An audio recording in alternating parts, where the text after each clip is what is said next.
स्वागत है आपका मेरे चैनल पर मार्केट की इन्फॉर्मेशन पर लेकर आ गया हूँ आपके लिए शानदार वीडियो। और अब यहाँ पर सबसे पहला सवाल क्या था कि भैया मार्केट हमारा गिरा क्यों है, ये नीचे की तरफ में चक्री क्यों खा गया है, और क्या इसका जो सबसे बड़ी वजह है वो था डाउ जोन्स जो कि 600 पॉइंट से नीचे की तरफ में गिरा था। अब डाउ जोन्स क्यों गिरा उसके बारे में बात कर लेते हैं। तो भैया इसका जो मेन रीज़न है वो हम निकालने की कोशिश करते हैं कि मार्केट में जो ये 600 पॉइंट की गिरावट रही डाउ जोन्स के अंदर में भी और सेंसेक्स के अंदर में, वो क्यों रही।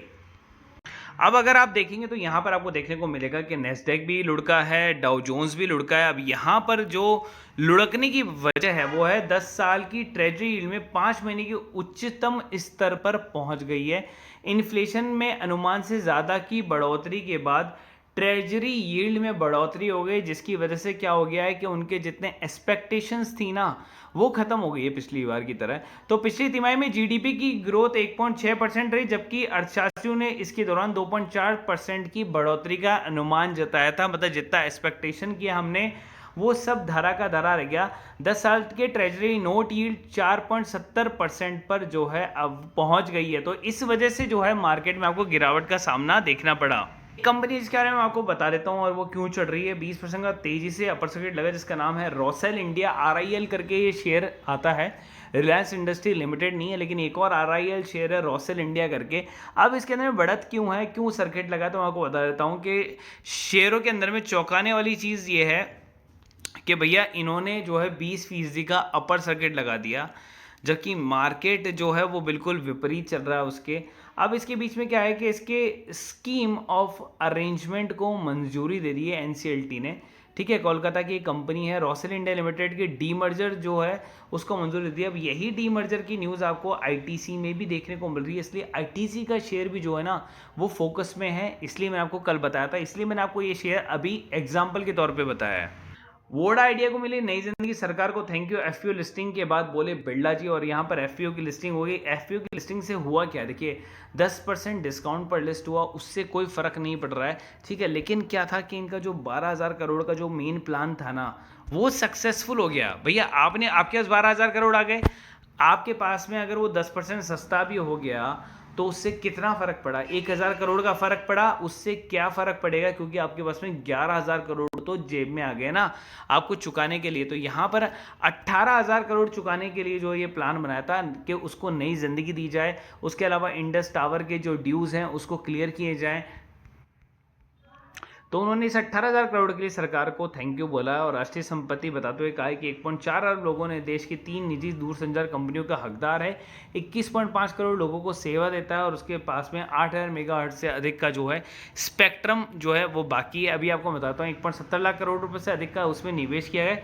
पिछले 5 वर्षों में कंपनी में आया 30,000 करोड़ रुपये के निवेश से 3/4 प्रवर्तक कंपनियों से ही आए हैं और वोडा इंडिया का कुल कर्ज अब 4,000 करोड़ रुपए ही रह गया। तो इसका अंदर क्या है कि भैया डेट को घटा दिया गया है, जिसकी वजह से कंपनी के ऊपर में जो घाटा है वो बंद हो जाएगा और शेयर वॉल्यूम में रिकॉर्ड बनता जा रहा है, लोग आते जा रहे हैं। तो हाँ, अब वोडा आइडिया थोड़ा सा यहाँ पर स्टेबल हो गया क्योंकि उसका डेट जो है वो बिल्कुल कम हो गया।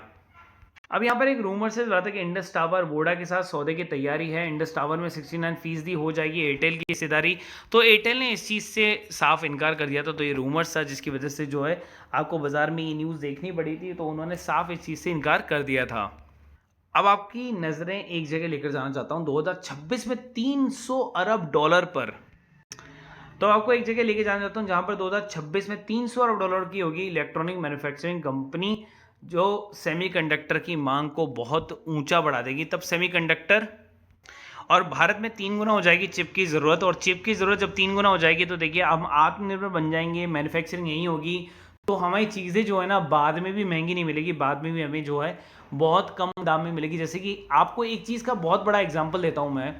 अगर आप बाहर जाएंगे, विदेशों में जाएंगे, तो आपका जो टेलीफोन होगा या कॉलिंग करने का जो डेटा होगा या इंटरनेट यूज़ करने का डेटा होगा या डिश को चलाने का डेटा होगा या ऐप्स को यूज़ करने का डेटा होगा या पैकेज होगा, ये सब महंगे मिलेंगे और आपको यही चीज़ इंडिया के अंदर में अभी भी सस्ती मिल रही है। और सोचो, आपको 5 साल पहले भी सस्ती मिल रही थी और 10 साल पहले भी आपको महंगी मिल रही थी। तो महंगी से क्या हो गई, सस्ती हो गई 5 साल पहले, और अब और सस्ता हो गया। कॉल करना, इंटरनेट को यूज़ करना, वाईफाई लगवाना, डिश टीवी को यूज़ करना, आप खुद सोचिए कितना सस्ता होता जा रहा है। तो सेम चीज़ सेमीकंडक्टर में होने वाली है।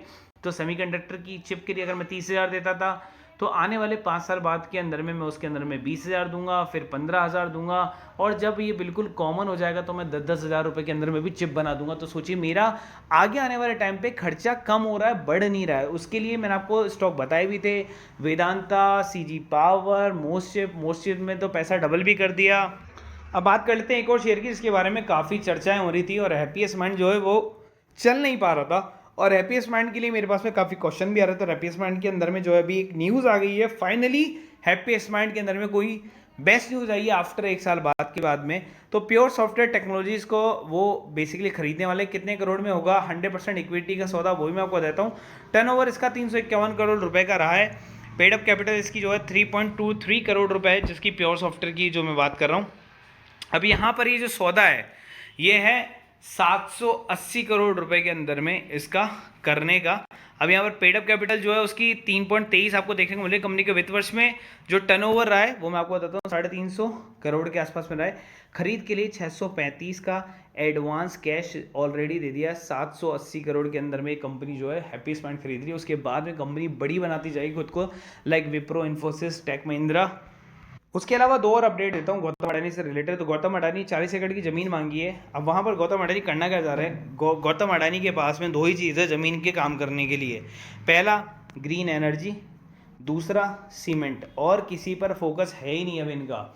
यही दो चीज़ पर फोकस सबसे ज़्यादा चल रहा है। तो अभी ये वाला जो काम है वो सीमेंट फैक्ट्री डालने के लिए किया है। अब मैं आपको बताता हूँ कि इनका एक और शेयर है जिसके बारे में काफ़ी चर्चा हो रही है। मैं आपको बताता हूँ अडानी विल्मार अगर आपके पास में ना, तो आप उसको निकाल दो, क्योंकि अब अगर आप देखोगे तो तेलों के जो दाम है, खाद्य पदार्थों के जो दाम है, तेलों के दाम औंधे मुँह गिर गए हैं। तो कंपनी को फ़ायदा नहीं होने वाला, एफएमसीजी सेक्टर नहीं चलेगा इनका। लेकिन अगर अपन बात करें अडानी टोटल गैस के बारे में, तो अडानी टोटल गैस के अंदर में अगर मैं बोलूं कि अगर आप लॉन्ग टर्म रहेंगे ना तो आपको ज़रूर से फ़ायदा होगा अडानी टोटल गैस में। अभी नहीं हो रहा, माना अभी नहीं हो रहा, लेकिन फ़ायदा होगा। और ये स्टॉक 3 से 6 महीने के बाद में जो है आपको बहुत अच्छी गति प्रदान कर सकता है। तो यहाँ पर ये स्टॉक जो है अपनी वैल्यूएशन को, अपनी पी स्कोर को पाने की कोशिश कर रहा है। इसलिए मैंने आपको जियो फाइनेंस से हटाने की कोशिश कर रहा था, क्योंकि उसका पी 10,000 के आसपास में है, और इसका पी भी जो था वो कम से कम 300-400 के आसपास में था। वहाँ से नीचे आया तो सोचो उसका तो 10,000 है, उसको तो अभी बहुत करेक्शन करना पड़ेगा, बहुत कंसोलिडेशन करना पड़ेगा। और अगर आप काम करते हैं निफ्टी बैंक निफ्टी फिनिफ्टी के अंदर में, तो आप भी इनकी तरह जुड़ सकते हैं। देखिए ये लोग भी जुड़ गए 1,000 रुपये का पेड करके, 10,200 का आज भी प्रॉफिट हमने जो है कमाया है। 1,000 रुपये पर मंथ इसका प्लान है। वीडियो के लास्ट में नंबर आएगा, आप उस पर कॉल कर सकते हैं। यहाँ पर भी आप नंबर दिए हुए हैं, यहाँ पर भी आप जाके कॉल कर सकते हैं। स्टॉक ऑप्शन, फ्यूचर और इंट्राडे के अंदर में जाते हैं तो उन तीनों का एक ही ग्रुप है, उसकी प्राइसिंग भी 1,000 रुपीज़ पर मंथ है, तो उससे भी आप जुड़ सकते हैं। बात करते हैं सीधा, और मई सीरीज़ के लिए आप क्या साथ दमदार स्टॉक खरीद सकते हैं। इन्होंने तो भैया 5 ही बताएं, तो मैं 5 को ही एक बार कंफर्म कर लेता हूं। सबसे पहले उन्होंने बताया आईटीसी, और आईटीसी का आप खरीद सकते हैं 452 पर, 429 के स्टॉप लॉस के साथ में। तो मैं भी सिग्नल को येस कर देता हूं। आगे चलते हैं। दूसरा इन्होंने जो है टारगेट इसका दे दिया है यहाँ पर आपको 300 रुपीज़ का और 230 का। सिद्धार्थ सोटानी की पसंद के अंदर में अगर आप जाएंगे, यहाँ पर दूसरा शेयर था आदित्य बिरला फैशन, ये दूसरे शेयर का बता रहा हूँ। तो आदित्य बिरला फैशन का 300 का और यहाँ पर 230 का। सिद्धार्थ सोडानी की पसंद की अगर आप चलेंगे तो उन्होंने दिया बेल को। बेल के लिए मैं राइट कर देता हूँ। आईडीएफसी फर्स्ट बैंक के बारे में बात करते हैं, तो आईडीएफसी फर्स्ट बैंक को भी मतलब 50-50 रखते हैं, नहीं करते हैं। उसके बाद Chambal fertiliser already high to high काट रहा है तो उसने कर दिया। एमसीएक्स हाई टू हाई काट रहा है तो वो भी ऊपर की तरफ में ही चल रहा है। उसके बाद में आयशा मोटर, तो आयशा मोटर को राइट कर देता हूँ। तो इन 7 के अंदर में से मैंने 3 ही स्टॉक को मैंने आपको रिकमेंड करने की कोशिश करी है, तो आप इन 3 ही स्टॉक को आप रिकमेंड करना। टारगेट प्राइस स्टॉप लॉस आपको दे रखे हैं, स्क्रीनशॉट ले लेना। वीडियो अगर अच्छा लगा तो लाइक और सब्सक्राइब जरूर कर देना, क्योंकि इतनी सारी न्यूज़ मैंने आपको दी है एक ही वीडियो के अंदर में, जो आपको कहीं और नहीं मिलेगी। और दिए गए नंबर पर कॉल कर सकते हैं किसी ग्रुप से जुड़ने के लिए।